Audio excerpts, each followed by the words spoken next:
Hi, I'm Lowell.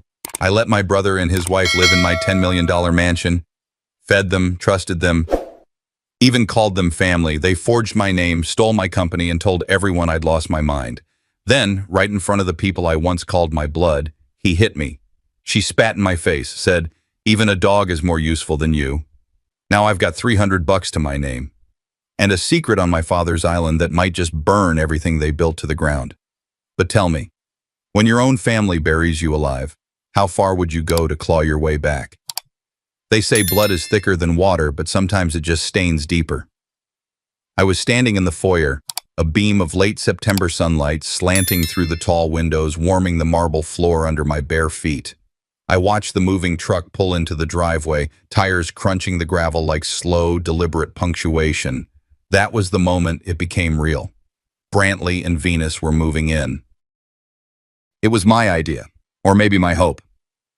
After years of strained birthday calls and quiet Christmases, I wanted to believe family could still be family. So when Brantley called, voice thin, not quite desperate, but close, I offered the guest wing before he even asked. He said they'd hit a rough patch, that he needed a place to land for a bit, that it wouldn't be long. I wanted to believe that this was how healing started. They arrived with more than a few suitcases.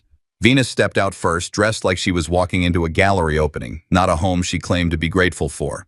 She wore dark sunglasses even though the sky was overcast, and when she glanced at the house, her mouth twitched. Not a smile, not quite. Brantley followed, arms wide. "Little brother," he called out, grinning like this was a reunion scene in a bad sitcom. We hugged, awkwardly. His cologne was too sharp, too eager. "Man, this place is something else," he said, walking past me before I could respond. 10 million, right? I mean, you always did dream big. Venus's heels clicked across the floor as she took in the space, her eyes sweeping from the crown moldings to the painting I'd hung over the fireplace. She lingered on the study door, closed, locked, private, and then turned her gaze on me with something like calculation. "You've done well, Lowell," she said, smooth as glass. I tried to laugh it off. Well, it didn't come easy. We had dinner that night in the sunroom. I grilled steaks, poured a red I'd been saving. Brantley raised his glass to new beginnings and clapped me too hard on the shoulder. Venus said little, just watched. They moved in like they'd been there all along. Brantley took to walking around shirtless in the mornings, getting comfortable, he said. He made comments in front of the housekeeper, little jabs about how he always knew this land had potential, how Dad used to say he'd be the one to inherit it. "You know, he joked about that, right?" he said one morning, coffee mug in hand, leaning in the kitchen doorway. "Said I had the brains, you had the patience." I didn't respond. I just folded the newspaper and asked if he wanted toast. Venus claimed the upstairs sitting room as her workspace. She sold crystals online now, apparently. One afternoon, I caught her measuring the window bays and photographing the hardwood floors. "Just admiring the craftsmanship," she said without looking up. "You know, good bones like these, rare these days." Something in her tone stuck with me. That weekend, I walked into my study after they'd gone to bed. The room smelled faintly of cologne, Brantley's. My desk drawers were slightly ajar. On the surface, my property file sat a little askew. Nothing missing, just touched. I heard his voice behind me in my head, curious about the boring legal stuff. I closed the drawer quietly. A few days later, we had guests over, an old friend of mine from college and his wife. We were sipping bourbon in the den when Brantley leaned in and said, "Lowell here's always been the quiet one. Smart, though. Built all this up from spreadsheets and silence." He grinned. "Still, don't let him fool you. I always knew he had it in him. Guess the Garrison fire runs in the blood." There was that word again, Garrison. Our family name, carved into the stone over the front door, etched into the monogrammed handkerchief I handed him when he fake choked up at the end of the night, claiming he was just grateful to be home. He dabbed his eyes with it like a man at a funeral. "You keep this," I said. "You'll probably need it more than I do." That night I lay in bed longer than usual, listening to the faint creaks of the house settling, or maybe not just the house. My empire, my sanctuary, now had shadows walking the halls. I told myself it was nothing. Family could still be family. But as I passed my study on the way to bed, I noticed again, the folder on the desk had been turned, just slightly, like a signature being nudged into a new direction. I thought I had finally found peace in sharing my home with them. But that night, as the papers on my desk shifted ever so slightly, I realized something was already being rewritten. I didn't sleep much that night. I sat in the study until the crickets outside gave way to the hush before dawn. The documents sat untouched where I'd left them, or rather, where Brantley had. My name was signed on a page I never remembered reading, let alone approving. It was clean, too clean. A mirror of my signature from the company's old acquisition forms, same pressure on the L, same angle on the tail of the garrison. If I hadn't stared at that scrawl every day for 20 years, I might have thought I'd actually done it. Morning filtered in slow through the sheer drapes. I made my way to the kitchen for coffee, hoping for a moment of clarity. Brantley was already there, dressed like he'd walked out of a golf catalog. He looked up from his phone and smirked. "You're up early," he said. "Dreaming of profit margins again?" I forced a chuckle. Something like that. "Your assistant dropped off some files yesterday, by the way," he added casually. "Left them open on your desk. Looked like company paperwork." I studied him for a second longer than I meant to. "She hasn't been here since last Thursday." He blinked, sipped his orange juice. "Huh. Maybe I'm mistaken. All this legal stuff looks the same after a while." I wanted to press, but the moment passed. Venus strolled in barefoot, robe tied loose at the waist, already complaining about the Wi-Fi speed in the East Wing. I let it go. For now. That evening was the first extended family dinner since they'd moved in. I'd arranged everything. Hired a private chef, had the long dining table set with the fine china I never used, pulled out the garrison-etched crystal glasses we only used on holidays. I even had the fireplace lit for ambiance, though it wasn't all that cold. They all came. Cousins I hadn't seen in years. Aunt Marcia with her latest husband, even Uncle Clay, who never liked anyone. I watched them file in, shake Brantley's hand, nod politely at me. "Nice place you got here," one of them said. "I always figured you were the quiet type, Lowell, but this?" He gestured to the ceiling with a low whistle. "This is loud." I smiled thinly. It wasn't the first time I'd heard that.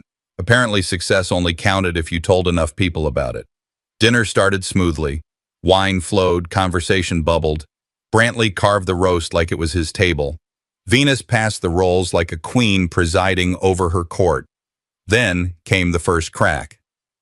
"So tell me, Lowell," Brantley said, slicing into his steak, "how's that new partnership going? You remember signing off on that? Big step for the company." I stiffened. My fork paused mid-air. "Which one?" He waved vaguely. "Oh, you know, the one with that logistics firm in Chicago. Something about new distribution rights. Venus told me you'd been really on edge lately. Probably slipped your mind." The table chuckled. Venus leaned in, all sugar. "Lowell's always been our thinker. So serious all the time, even when he couldn't quite keep up with all those numbers in high school, remember?" I saw a few nods, a laugh from someone down the table. "Must be exhausting," another cousin chimed in. "Running a whole company on your own. No wonder you forget stuff." My chest tightened. I smiled, nodded, like it was all good fun. But inside, something was folding in on itself, a pressure I hadn't felt in years. When Brantley raised his glass to toast, to brotherhood and building legacies together, I held mine up too. The crystal caught the firelight just right. It slipped a little in my grip. Not enough to drop, just enough to feel like the balance was off. After everyone left, I returned to the study. I locked the door behind me this time. I pulled out the file again. The same document, my name still there. Still not mine. I sat down, opened my laptop, and pulled up the company's cloud database. The form wasn't just on paper. It had been scanned, uploaded, logged as approved, time-stamped 3 days ago. Same day Brantley was in the house alone for hours. The pit in my stomach deepened. This wasn't a misunderstanding. It wasn't some clerical accident or bad memory. It was intentional, and it was just the beginning. That night, as laughter echoed down the marble halls, I stared at the forged signature again and realized it wasn't just ink. It was the first cut of a knife aimed straight at me. I didn't touch the wine glass again. After the guests left, I cleared the table myself. Brantley offered to help, half-heartedly, lazily, but I waved him off. I needed the noise, the motion, something to keep my hands busy while my thoughts spiraled into places I didn't want to admit existed. Venus floated past me on her way upstairs, tossing over her shoulder. Lovely dinner, Lowell. So glad you're keeping busy. Idle minds and all that. She didn't wait for a reply. I stayed up late that night in the study. It wasn't insomnia, not exactly. It was vigilance. Stack by stack, I combed through company folders. I cross-referenced dates, rechecked emails, and found that same forged signature showing up in multiple internal files. Some tied to board communications, others to minor but strategic authorizations. Small things on paper, but together they looked like a quiet shift in power. I unlocked the lower cabinet and pulled out a box my father left me, labeled in his thick, square handwriting. Private, Garrison Estate, personal. I hadn't opened it since his funeral. Inside were manila envelopes, old ledgers, a rusted letter opener, and a few school photos. One of them stopped me cold. It was from the summer I turned 12. I was scrawny, arms crossed tight, standing in front of the old family barn. Brantley towered beside me, already confident, already being praised for leadership. Dad had scribbled on the back in pen, Brantley, future CEO. Lowell, smart, just too sensitive. That word again, sensitive. It had followed me like a stain across every report card, job review, and now, maybe even my legacy. I set the photo aside and flipped through the next folder. That's when I found them. 2 letters tucked into a file marked Legal, Advisory, Mental Health Risk Factors. The headers were from a psychiatric office in Houston, Dr. Neil Brogan, a name I'd never heard before. The content was worse. Patient exhibits early signs of paranoia, mild delusional thinking, obsessive work behavior, and poor interpersonal insight. Recommendation: further evaluation advised. Risk of deterioration under pressure. Each letter bore my name at the top, printed neatly, and my signature at the bottom. But I'd never been evaluated. Never even scheduled an appointment. My hands went cold. I rubbed my thumb over the paper and tried to reason through it. Why this? Why now? Then it hit me. It wasn't about my health, it was about control. If those letters ended up in front of the board or in a courtroom, they wouldn't need to take the company from me. They'd just make me look too unstable to lead it. And if they could prove I'd signed off on those documents, or claim I'd forgotten doing it, it would all track. I closed the file and leaned back in the chair, staring up at the ceiling fan above me. It was spinning slow, creaking faintly like a clock, ticking down to something I couldn't yet name. A quiet knock came at the door. I jumped, quickly tucking the file under a stack of books. It was the housekeeper. "Just checking if you needed anything before I head out, Mr. Garrison." "No," I said. "Thanks, Clarice. Get home safe." After she left, I walked to my dresser and reached for the handkerchief drawer. I don't know why. Maybe just a need to hold on to something solid. Something that had meant something once, but it was gone. The monogrammed one. The same one I'd handed Brantley at the dinner party a week earlier. I hadn't thought about it since. Figured he'd pocketed it or left it in a jacket somewhere. Still, something about its absence now. It felt deliberate. That handkerchief had been a kind of peace offering, a bridge between brothers. Now, like everything else I'd built, it was being twisted into something else, or prepared to be used in a way I hadn't seen coming. I sank into the armchair beside the window and stared out over the dark lawn. The security lights flicked on as a squirrel darted past the bushes. My mind wandered back to our childhood, how Brantley used to test me, locking me out of the treehouse, telling me Dad said I wasn't ready, laughing when I cried and saying, "Toughen up, Lowell, you'll never run anything acting like that." And Dad would say, "He means well, son. Brantley's just trying to teach you the real world." Now here I was, staring at letters designed to erase me from my own reality, and they'd already begun the job. For years I'd swallowed their judgment, telling myself it was only words. But now, those words had become ink on paper, and that ink was set to erase me. The elevator ride to the boardroom felt longer than usual, even though it was just 14 floors. I stood in silence beside Brantley. He adjusted his cufflinks, humming some tune like we were heading to brunch. I stared ahead, trying not to let my hands shake. The forged letters were folded in my coat pocket, their weight somehow heavier than the silver-plated buttons I used to take pride in. We stepped out into the executive suite, a space I had designed myself, down to the walnut paneling and the etched glass windows bearing our company logo. It was mine, or at least it used to be. Everyone was already seated. Familiar faces, board members I'd worked with for over a decade. My CFO, Daryl, Melanie from legal, even my cousin Max, who'd been quiet since the last family barbecue. I gave a curt nod and moved toward the head of the table, but Brantley was faster. He pulled out a chair, my chair, then spun it slightly and sat down with a wide grin. "I figured I'd save you the trouble, little brother," he said, like it was a joke. A few people chuckled, uneasy. I didn't.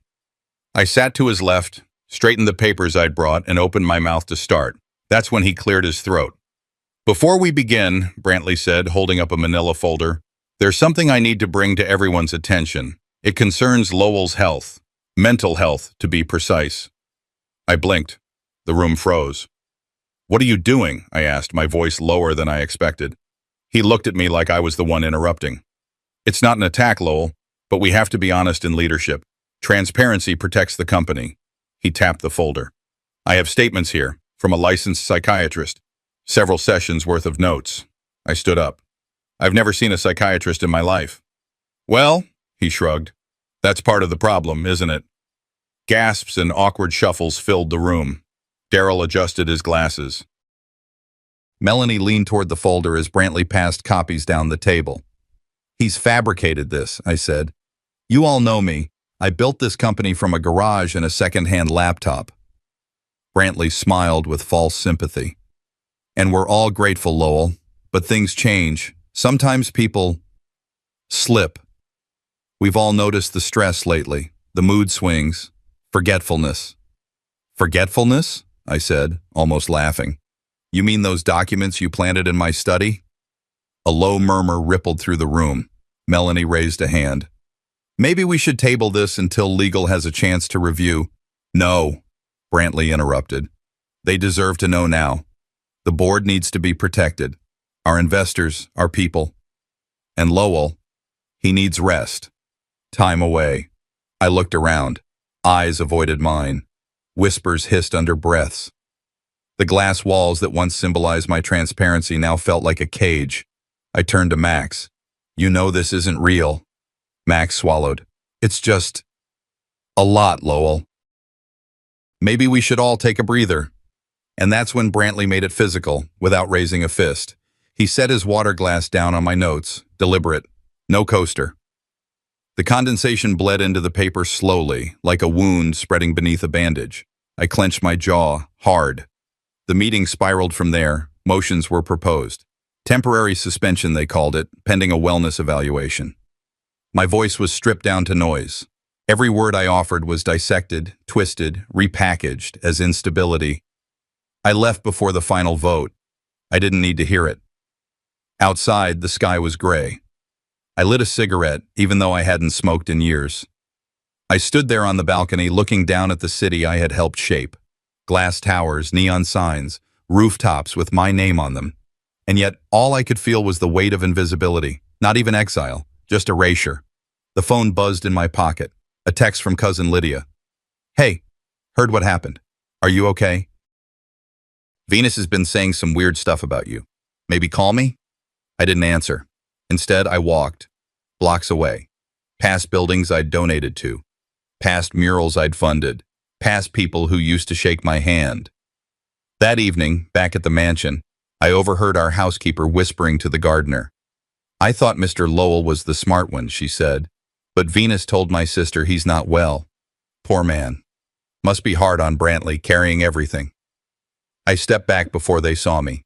I couldn't even bring myself to go inside. I sat in my car, stared at the steering wheel for what felt like an hour. That night, I paced the hall outside my own bedroom like a ghost. I went to my office, my real sanctuary, and opened my drawer.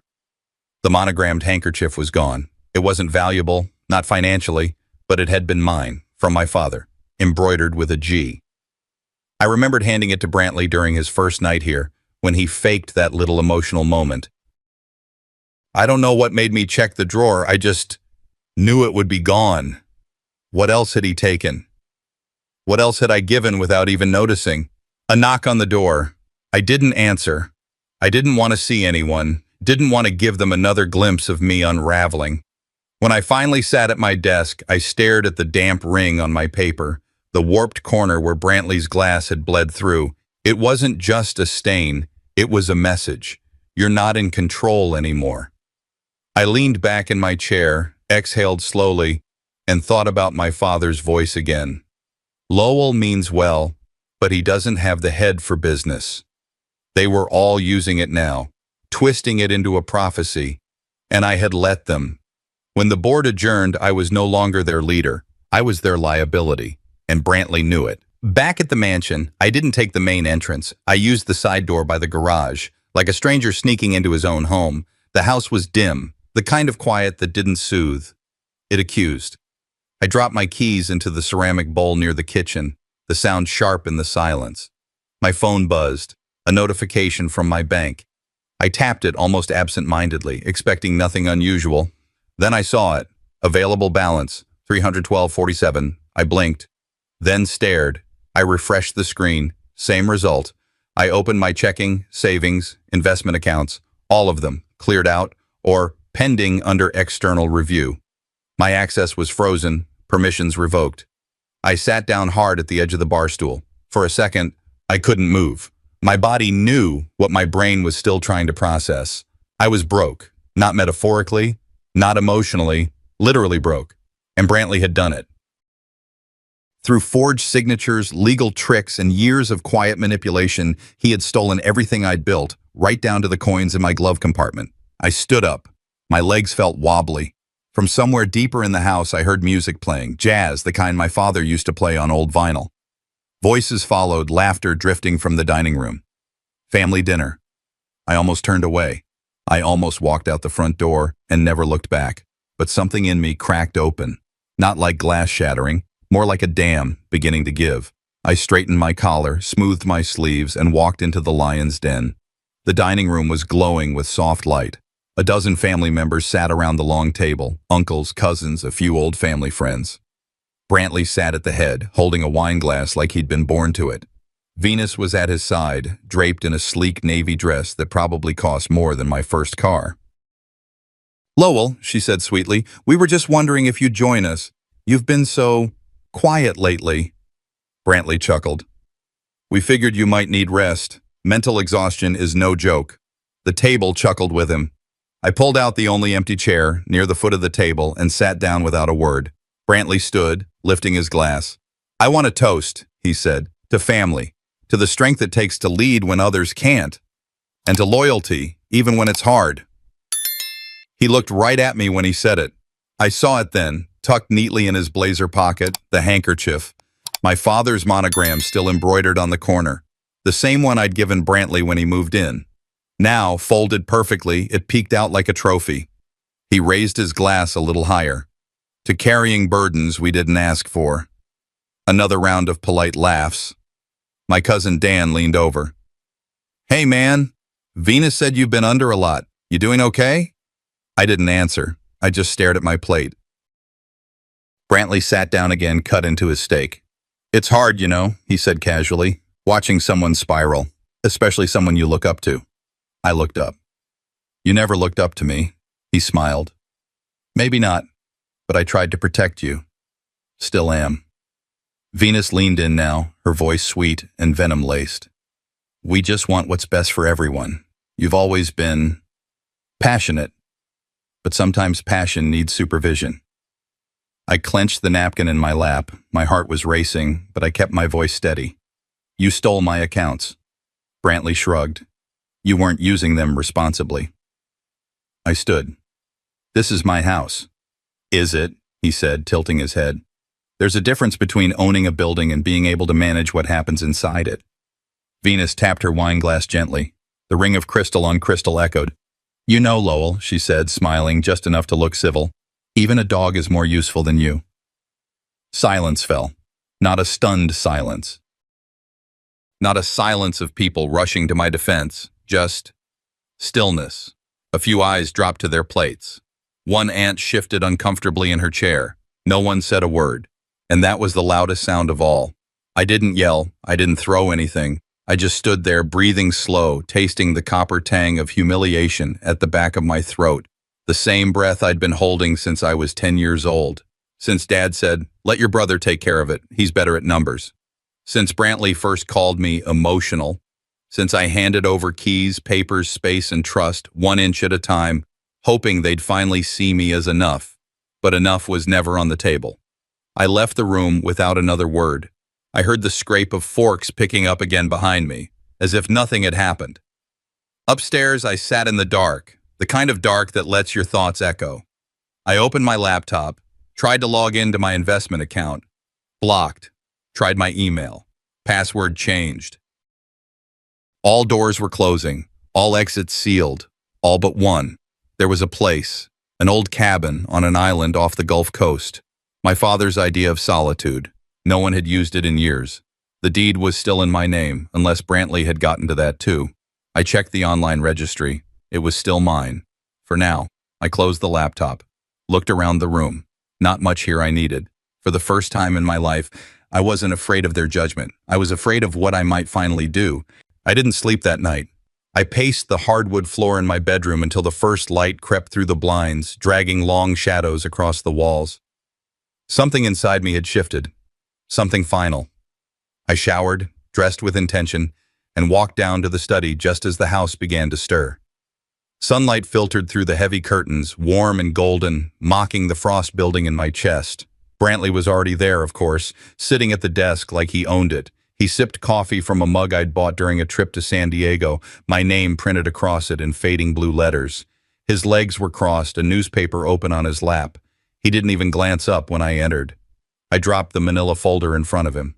The sound echoed, sharp, deliberate. He looked down, then up at me, finally smiling. "Morning, sunshine. Something on your mind?" "I want an explanation," I said. My voice wasn't loud, but it cut through the air. "You forged power of attorney documents, transferred funds, blocked my accounts. You've stolen from me." Brantley tilted his head, not in shock, more like amusement. He took another sip, leaned back, and said, "Lowell, it's not forgery if everyone already believes you're unstable." My fists curled involuntarily. He saw it. He wanted me to explode, give him the out, the performance he could spin as proof. I took a breath. Steady. "You're bluffing," I said. "You think you've cornered me, but this house, this company, is only yours," he interrupted, "until someone else proves you're unfit." He stood, brushing crumbs from his shirt, which, thanks to your recent behavior, shouldn't be hard to demonstrate. I didn't respond. Instead, I walked out, crossing the hall to the sitting room where some of the family had gathered for brunch. The smell of bacon and fresh coffee floated in from the kitchen. Aunt May was chatting with Uncle Ellis about a property in Galveston. Cousin Nate scrolled through his phone. I cleared my throat. "Can I speak with everyone for a moment?" I asked. Heads turned, a few reluctant nods. "I know things have been tense, but I need you to hear me clearly. Brantley and Venus have been lying. They've manipulated documents, drained my accounts, and forged medical records to paint me as mentally unstable. They're stealing everything." May's brow furrowed. "Lowell, honey, are you sure?" Brantley entered just in time, all charm and timing. "He's been under tremendous stress," he said smoothly, placing a hand on my shoulder like we were still brothers. "You know how paranoia works. It makes you see betrayal in shadows." I shook his hand off. "Don't touch me." He turned to the group. "Look, I've tried to protect him. We all have. But he's seeing conspiracies where there are none." "He said you forged documents," Nate said. Brantley sighed. "He's confused." It happens. There it was again, that calm tone, like I was a child who'd wandered into the middle of a conversation I couldn't comprehend. "I'm not confused," I snapped.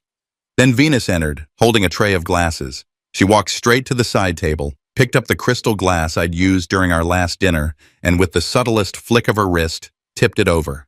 Water spilled across the table, running in slow rivulets like veins across the wood.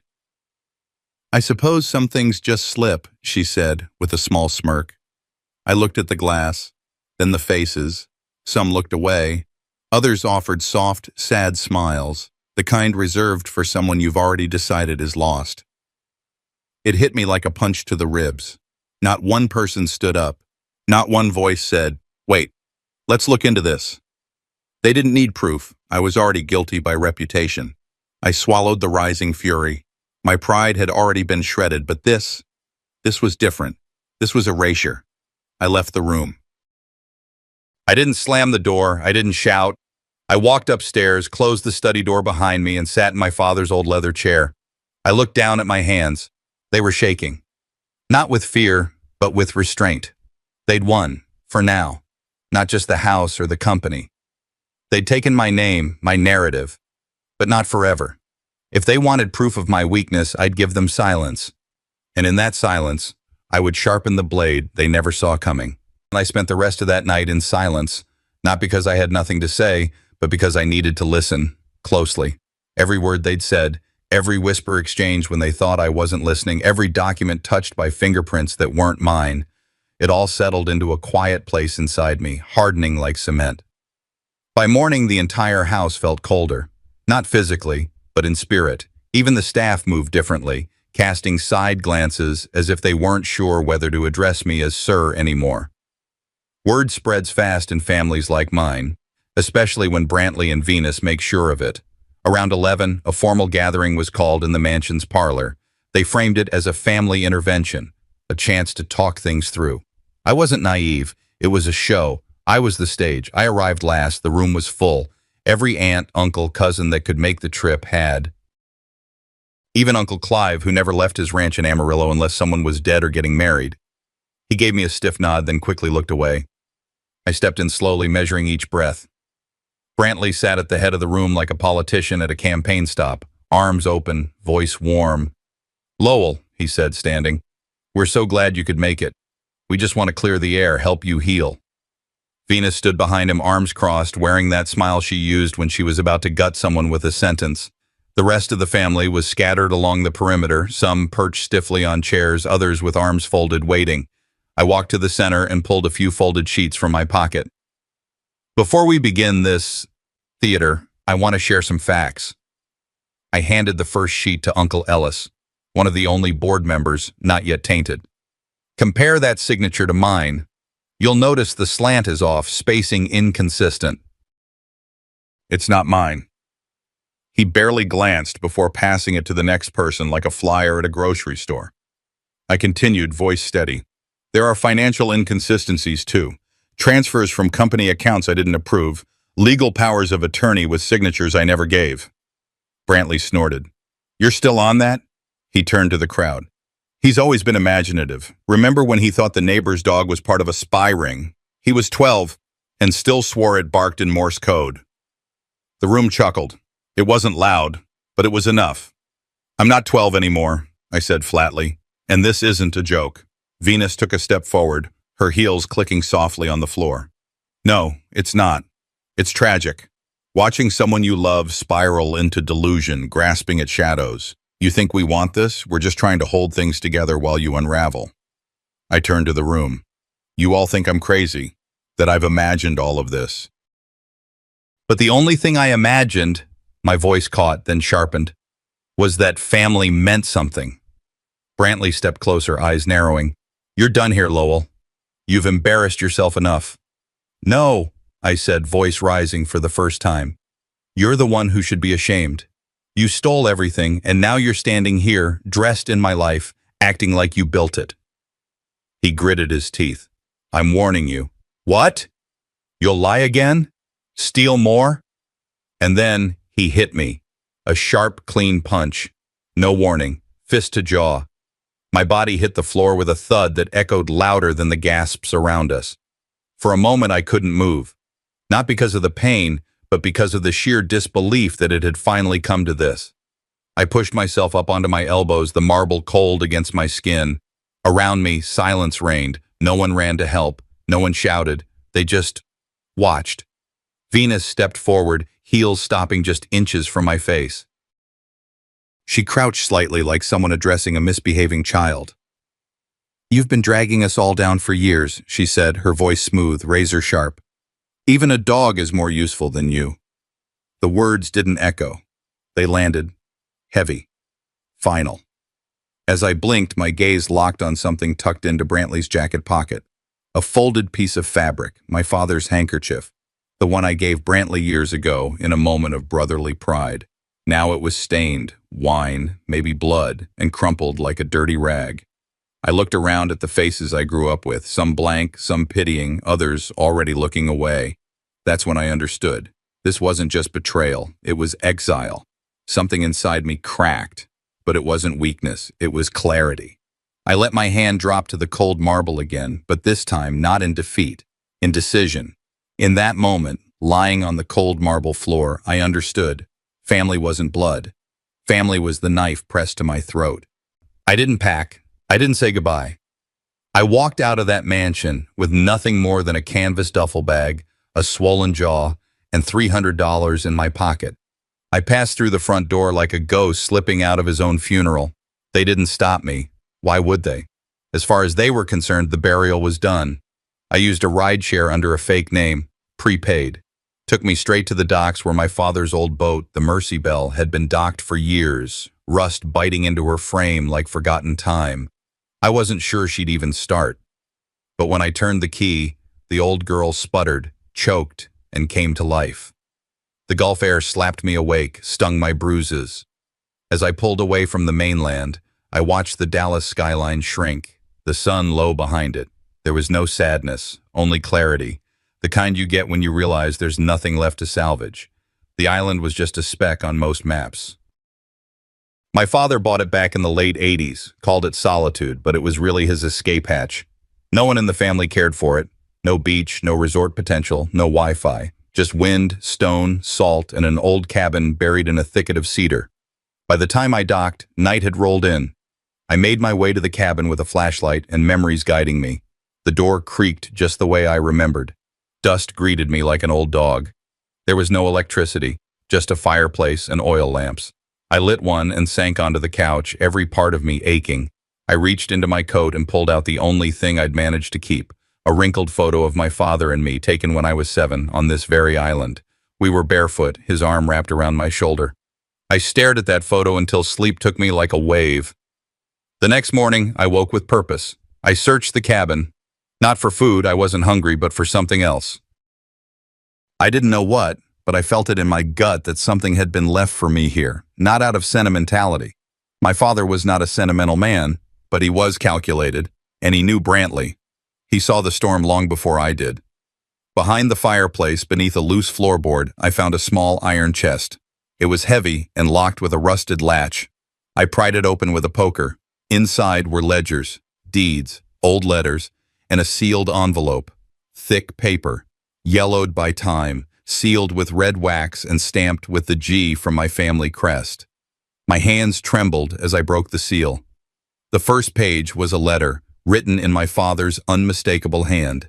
If you're reading this, it means you've been stripped of what I built, but not of who you are. You were always the quiet one, patient, steady. I trusted that time would show your worth more than I ever could. Brantley was always noise, loud, urgent, desperate. And noise doesn't last. Fire burns fast. But you were the ember I knew would survive the storm. The rest of the folder contained copies of corporate documents, original charters, trust amendments, land ownership records, all bearing his signature. Every one of them named me as the primary beneficiary and sole successor, dated, notarized, legal, hidden away, unreachable until now. At the bottom of the chest was a smaller envelope marked simply, Evidence. Inside, scanned pages of emails, financial transactions, a USB drive, and then, clear as day, copies of forged papers signed in Brantley's handwriting. Some even contained notary seals from a man who had been dead for 3 years. My breath caught in my throat. This wasn't just proof. It was a weapon. Enough to sink Brantley, Venus, and every rotten co-conspirator who helped them bury me. I leaned back in the wooden chair, that envelope resting on my lap like armor. The wind howled through the cracks in the cabin walls, but it no longer felt cold. It felt alive, like the island itself had been holding its breath, waiting for someone to come dig up the truth.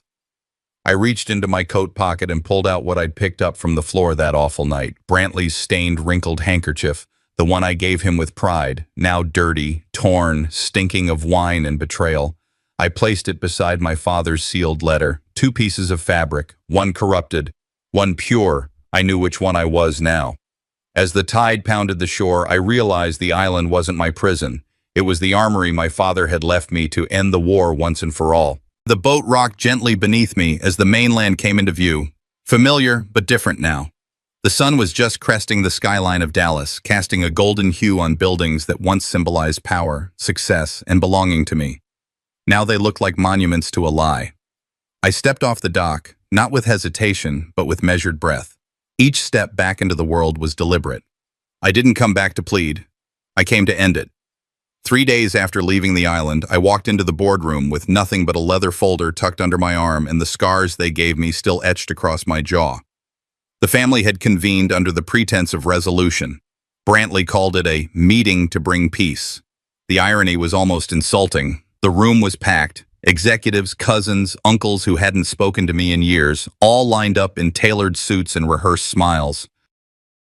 I could feel their eyes on me as I entered, some curious, some wary, most expecting a broken man ready to beg for scraps. I didn't say a word. I took the seat at the head of the long walnut table, my father's seat, though I'd never dared occupy it before. The silence was thick. I placed the folder on the table and looked up. Brantley shifted in his seat. Venus gave me that smirk she'd perfected, the kind that said, "You lost. Stay down." "I won't waste your time," I began, voice low but steady. "What I have here doesn't need explanation, just your attention." I opened the folder and slid a small stack of documents across the table, copies for each of them. Legal deeds, dated trust papers, proof of ownership, all in my father's handwriting. His signature, his seal, my inheritance. Brantley laughed. "You expect us to believe this mess? Come on, Lowell. You scribbled these up in some swamp shack and now you think you're king again?" "No," I replied. "I expected you to lie." That's why I brought more. From the folder I pulled out the letter, the wax seal still unbroken. I held it up. "This," I said, was written by the man whose name built everything you now pretend to own." I broke the seal and read aloud a portion of my father's words, the part where he named me sole successor, the part where he acknowledged Brantley's greed, the part where he wrote, "Legacy isn't handed to the loudest voice. It's entrusted to the one who listens when no one else does." The air in the room shifted. Eyes darted. Papers rustled. Someone cleared their throat. A few chairs creaked as bodies leaned forward. Venus scoffed, her voice sharp. "So what? You think some old letter changes the fact you're unstable? Violent? The entire board saw you spiral. You hit rock bottom in front of them." "No," I corrected calmly.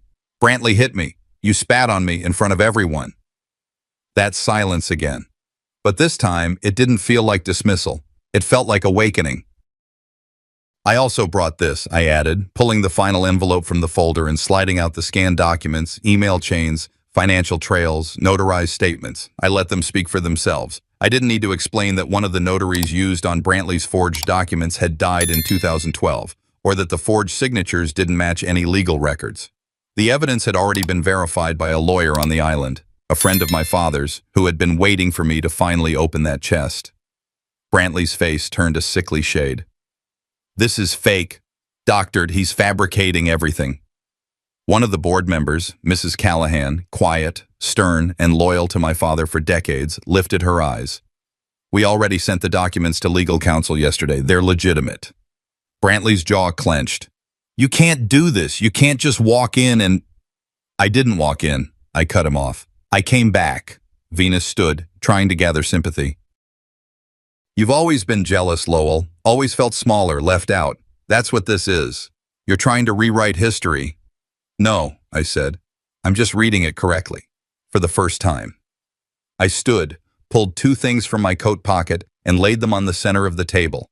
The first, the handkerchief I once gave Brantley, now stained, crumpled, a token of everything he'd twisted. The second, my father's sealed envelope, clean, unbroken, preserved. I didn't explain the symbolism. I didn't have to. The boardroom was quiet, breathless. "Justice," I said, "isn't revenge. It's truth with a spine." One by one, people turned away from Brantley. No more handshakes. No more allies. No more empire. Brantley's voice cracked as he tried to shout over it all, but his sound carried no weight anymore. Venus sat back down, face pale, no longer smirking. I didn't stay for the fallout. I gathered my folder, walked to the door. Before leaving, I turned back, just once. "You thought you buried me with lies," I said, "but the island gave me back my voice. And with it, I buried you.